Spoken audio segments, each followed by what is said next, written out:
Meeting will come to order. We'll start with a roll call of members. Ms. Vara, Here. Mr. Beck, Here. Ms. Duga, Here. Ms. Fletcher Mickens, Here. Mr. Lewis, Here. Mr. Meyer, Ms. Orso, Here. Mr. Robertson, Mr. Washington. Here. Next, we'll have the reading of the school board prayer and then the leading of the Pledge of Allegiance by Mr. John Beck. Lord, thank you for this opportunity to meet together this evening. Please help us to come together to make this business reflect your kingdom. Breathe life into our ideas and decisions and help us to build a team that has love and respect at its heart. Lord, give us the inspiration to be the best we can be. May we be a shining example of your goodness and truth within the workplace. Amen. Amen. I pledge allegiance to the flag of the United States of America and to the republic which stands, one nation, under God, indivisible, with liberty and justice for all.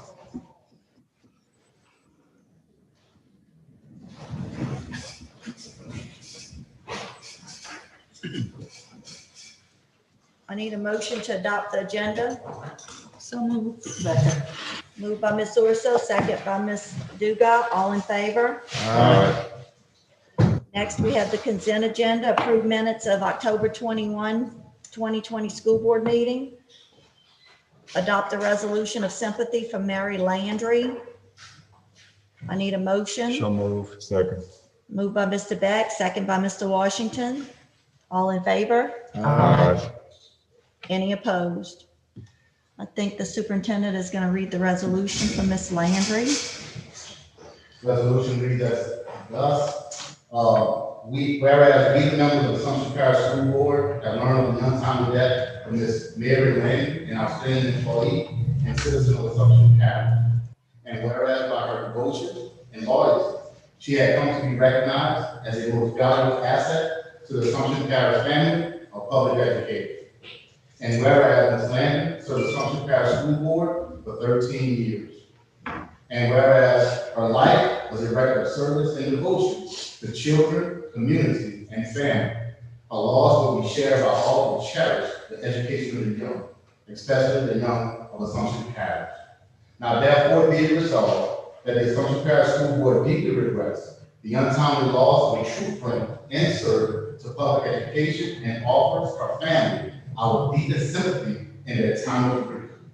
Be it further resolved that a copy of this expression of sympathy is presented to the family with our deepest condolences. Is there anyone here from Ms. Landry's family?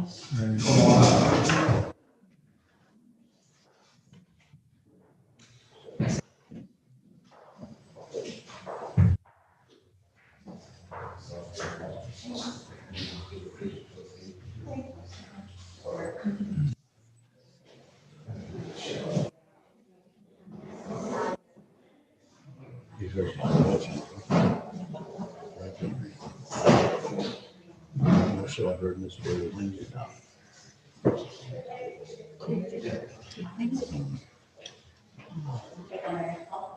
was looking to the other thing. You want?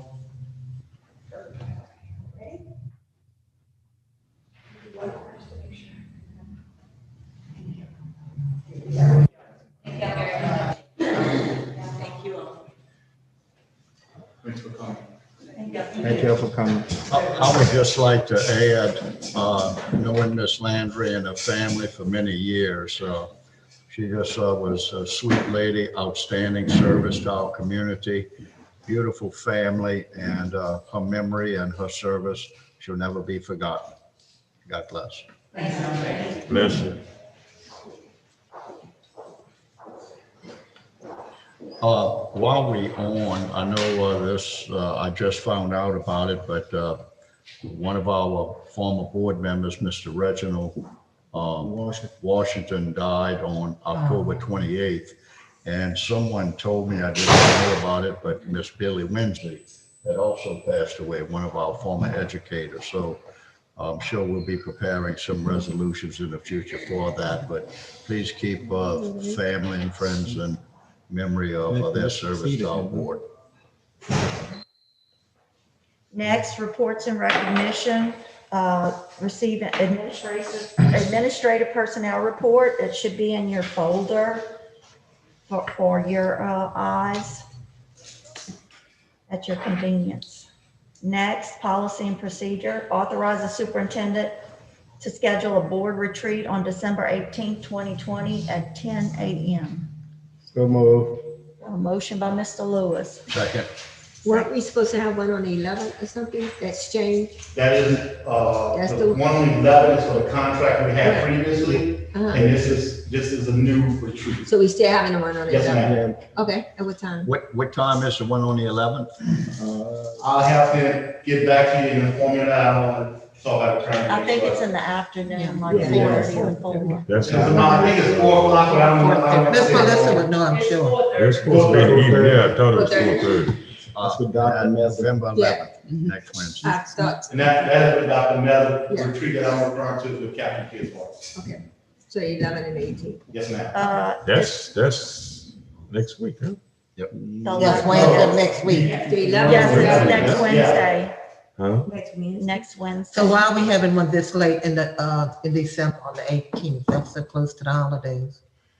The retreat is for us to collaborate and really go into the holidays in good spirits, so kind of close out the beginning of the year. And then, 2020 has been very hard, so we want to close out 2020 and then start fresh in 2021. So that is why we're waiting to December the 18th. All right, the only problem I have is that I'm working that day, so I won't be able to be there. No, you got to work. Yeah, she's a Wow. teacher. Oh, we are? Yeah, I mean, it's optional as far as if you want to move it, we can move it, or we can, I think Ms. Melissa sent out an email, so if you have a specific day or time that we all can meet, definitely we want to make sure that we make those arrangements. right. Because you And had given dates, huh? the Yeah, dates, yeah. but the time was time. 4 o'clock. It had No, said, it's this, the one This on. one is at is on- 10 a.m. 10 One day. o'clock. Yeah. 10 o'clock. yeah, I know, but the email said 4. 4 for the 11th.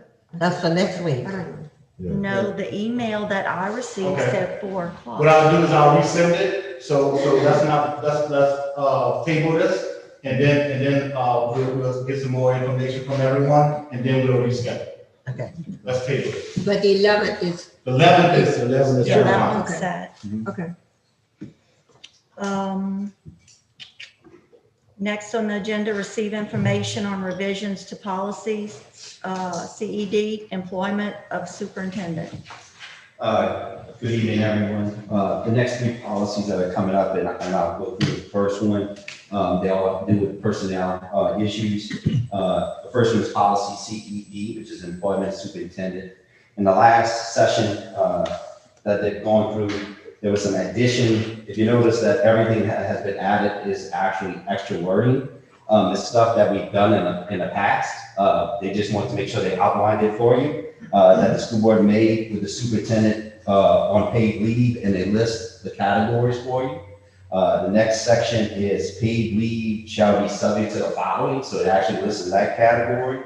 And then it also included a section on the interim superintendent. Now, again, these are things that we followed in the past, but then actually in the recent, past couple of months. So it's nothing different. So again, talking with the board attorney, Ms. Danielle Boudreau out of Hammond and Seals, because I was talking with the ones that we're about to come to. She said this is all just common verbiage that's put into the session from the legislature. So if you have any questions or any questions about something specific in this, just give them to me and I'll make sure it's answered for you. But it isn't basically an outlay about his contract, it is, and the positions, employment in the contract, and how you, what's the rights and what's not the rights of the school board. This policy was last revised in July of 2012. So this policy right now has not been touched for 8 years. So it's just an addition since 8 years. You want to just move on? Yeah, just go ahead with The next one that is on the agenda deals with, we did address this one back in 2019, which is only a year old. When I was talking to Ms. Boudreau from Hammond's law firm, we did catch an error that we want, she wanted to make sure that this policy was clear to all employees. And on the and you gotta flip a couple of pages, on the back of the second page, there's a word called addition that's written in there. That is actually written in statute. It is written like that. The problem with it is it still means the word of.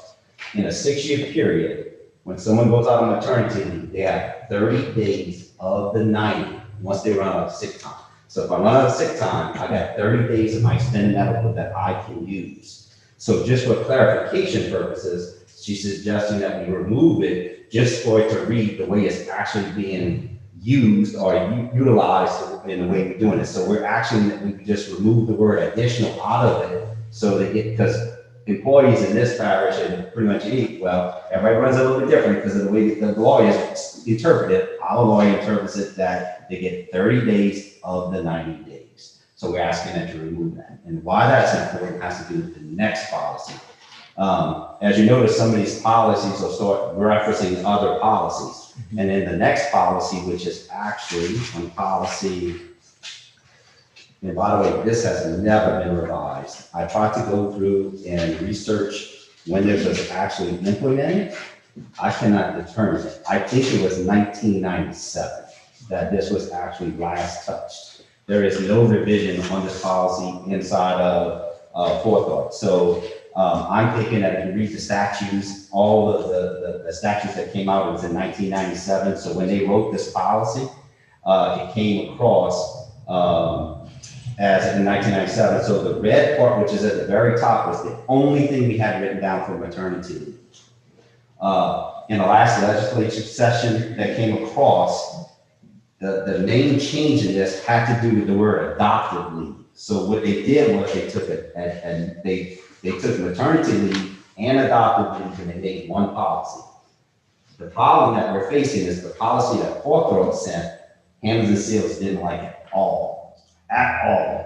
They basically scrapped it, okay? So what she has done is we took the top part, which was the original one. She just scratched through it all. So if you notice it's red. Everything that's in blue is brand new, written by Hammond's law firm. Okay, so that's a brand new policy. Now it does cover maternity leave. And again, maternity leave, for those people that don't know, is really unpaid leave. It's FFLA. We do, if people have sick time, they can use that. There is 30 days of extended medical. So that's why in this one, they do reference the other policy. So in order for clarification purposes, we fix the other policy to match this one to make sure it all coincides. But if you flip through it, there's actually a whole section on adoptive leave and what a person needs to do and what is everyone's rights inside of that. So if you have any questions about that, once you read over that, please give me a call or shoot me an email and I'll be glad to get those responses back to you. And then, so it's the application of maternity and adoptive leave, what they're supposed to do to apply for it, and then what's the process and what's the goals that go after that. So it's basically this. So again, this policy has never been revised since day one.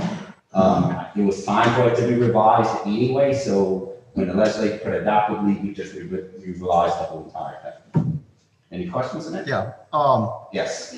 you mentioned, we've been using forethought for a long, long time, is that correct? Most people do, Most yes. people do.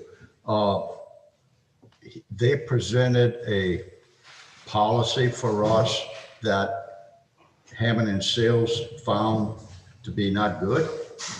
Well, let me just say this. Forethought is the broker of the system. They're not lawyers, they're legislatures, and they read over the government, and they interpret the law what they come. When it comes down to personnel matters, we sometimes turn that over to Hammond's law firm, which is an educational law firm, Sure. and have them validate what they do because of the severity of what this is. You know, when you start talking about people's leave, extended medical, leave without pay, maternity leave, that all affects people's retirement. So we want to make sure we get it right. It's sometimes just a change where they think the word should be can and the word should be could. Sometimes it's just a simple change of that. Like, So, you know, we want to make shall. sure that the interpretation of the law is correct. They just didn't like the way she does. So she thought it would be easier for her just to rewrite the entire law. She wouldn't say that the entire thing was wrong. Right. She just thought there was just so many different variations that if we did have to go into some type of legal battle, legal concerns, that she thought it would be better just start from scratch to rewrite the policy. So it wasn't that she was throwing it to the wolves, but again, we do that with a lot of our policies. The good thing about having forethought is you'd almost have to, they're kind of our broker of watching the law. You know what I mean? No, there's no one in this parish that sits there and reads the law and makes the determinations that the policies really need to change. They're really pretty good at that, of sending us through the policies. Right now, we still have, these are only 3 of probably the 12 or 15 they sent us. I'm just gonna run 3 at a time, 3 at a time, 3 at a time, to not overwhelm you in policies. So, but these all do with personnel. And then we have some technology ones, we have some accounting ones, we have some child services ones, and I'm gonna try to get them to you in groups. That way if you have questions, they stay in groups. Now, the change in policies or updates can be done at any time on any particular section, is that correct?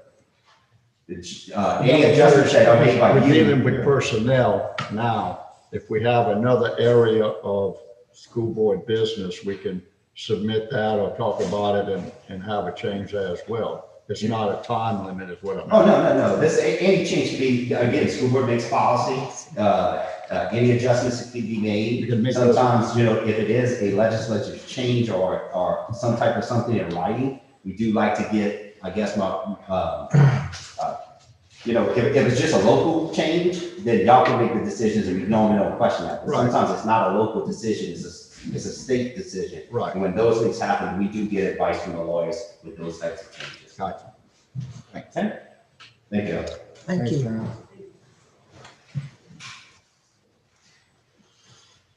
Next, receive October 1, 2020 MFP student membership report. You should have the MFP report for the October 1 count. As you can see right now, our total enrollment as far as MFP is concerned is 2,963 students. So we have a total enrollment, including our pre-K, of 3,215 students. Any questions? Okay. So I think we get our final count that in February, if I'm not mistaken, right? That's what we pay it on? For the previous Yeah, year. for the previous year, yeah. For the start. Now, also just, the State Department has given us some grace and mercy, as it relates to this deadline. We do have to see on the bottom, till November 13th, for the State Department to really calculate those numbers and give us a true picture. But this is our count as October 1. Do you have what the difference is from last year? Did I miss that? It's on the. It's on the, yeah, so we're looking at a net, 76 students from last year. We lost 76? Yes, sir. 76, right. It's And I went back a bit further, the previous year, we lost Yeah, that 88. minus 76. So That's we lost lost students? less, but we That's still lost. lost. It's lost. Yeah. Is this mostly in the primary level, middle school, high school? The numbers, she did not calculate it, from the previous year per grade level. Okay, I see But I can that get those now. numbers to you, yeah. Yeah, primary, okay. Because right, what she did was just compare total number from last year. But I can get a breakdown as well. Are all our kids back in school that was on, out for the COVID? Currently, right now, we do still have students, and Mr. Bucket, if you don't mind coming up, we do have students that are on virtual right now, but we do have students face to face. So we do not have all students on campuses, brick and mortar, face to face right now. But we still count them as our students. Yes, ma'am, we are counting them as our students. Good evening. As far as our current COVID numbers, we do have 4 teachers that are currently out. We have 5 students that are out. And I do have total numbers from, and this goes back as early as, I think the earliest is the end of July. So total, we have total of 15 students and 12 teachers. So like I said, currently is four adults out and 5 students. Now, we do go back and we have to trace, do a contact tracing on anybody that tests positive. So we do have some kids and adults on quarantine as a result of close contact, and I have those numbers as well.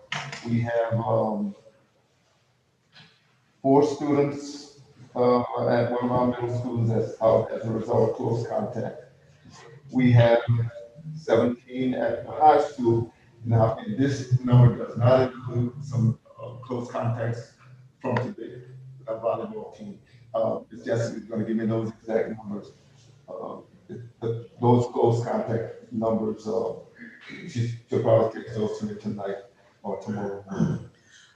I know I spoke to you today and you did assure me that we were taking extra measurements to clean the schools where the COVID is at, right? Yes, ma'am.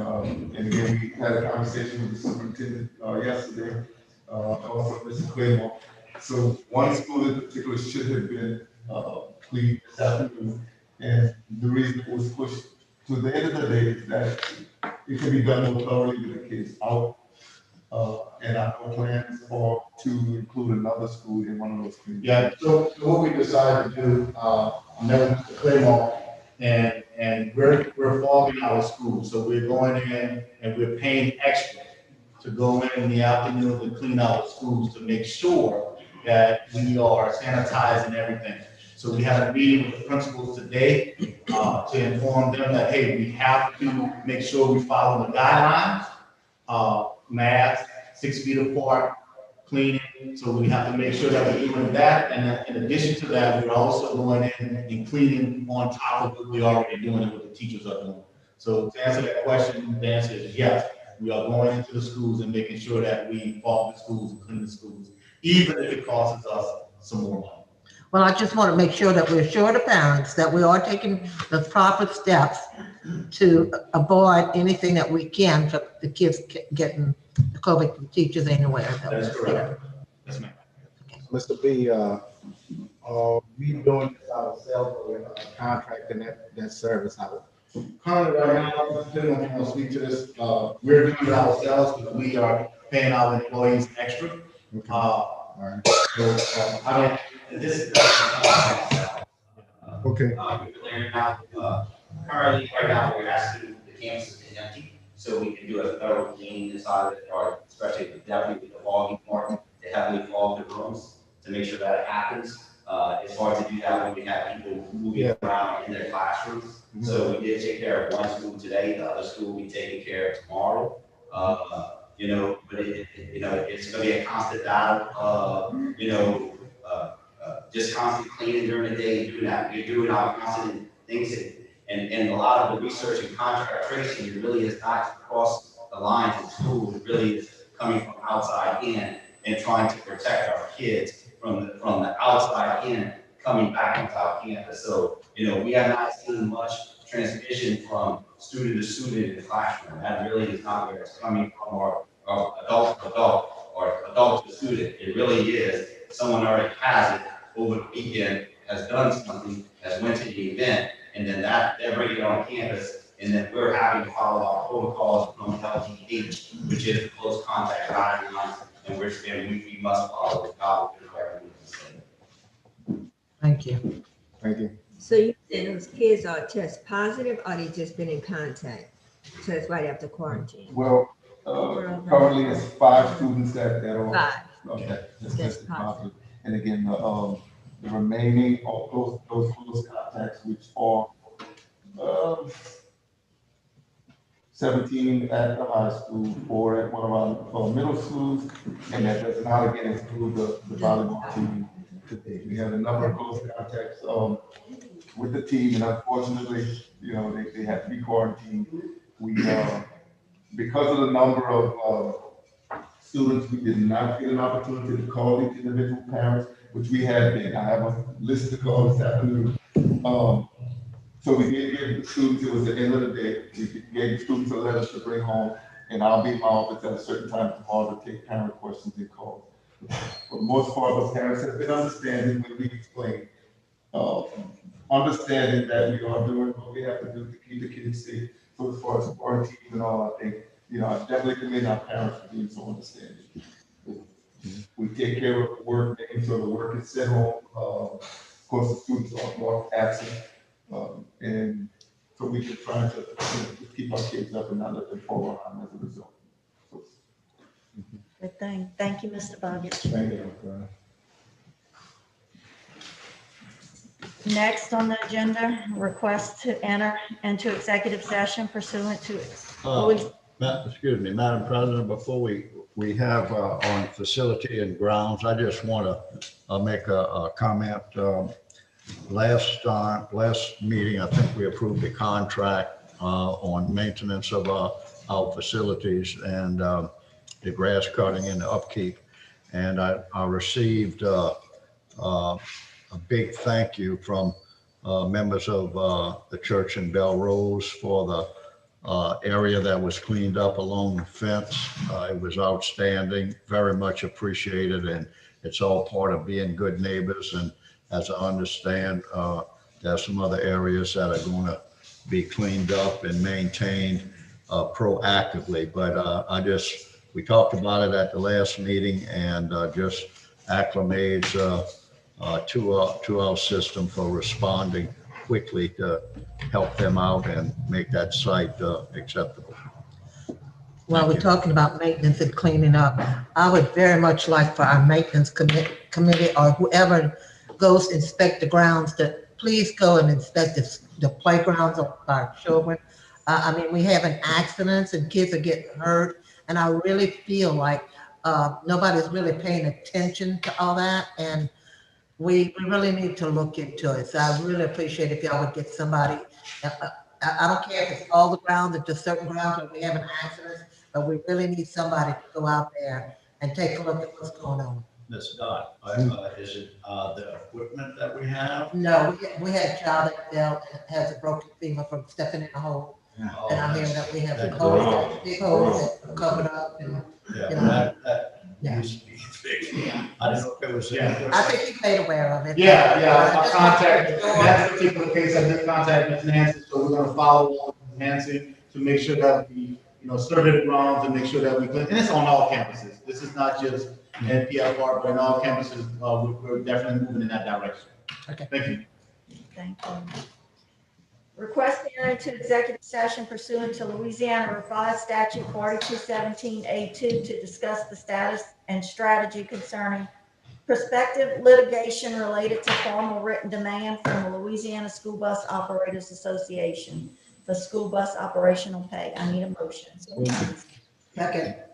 Moved by Mr. Lewis, second by Ms. Dugas. All in favor?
Need a motion to come back into session. So moved. Second.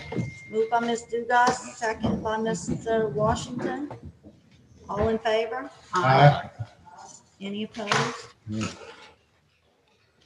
Next would be consideration of any actions deemed necessary resulting from the executive session.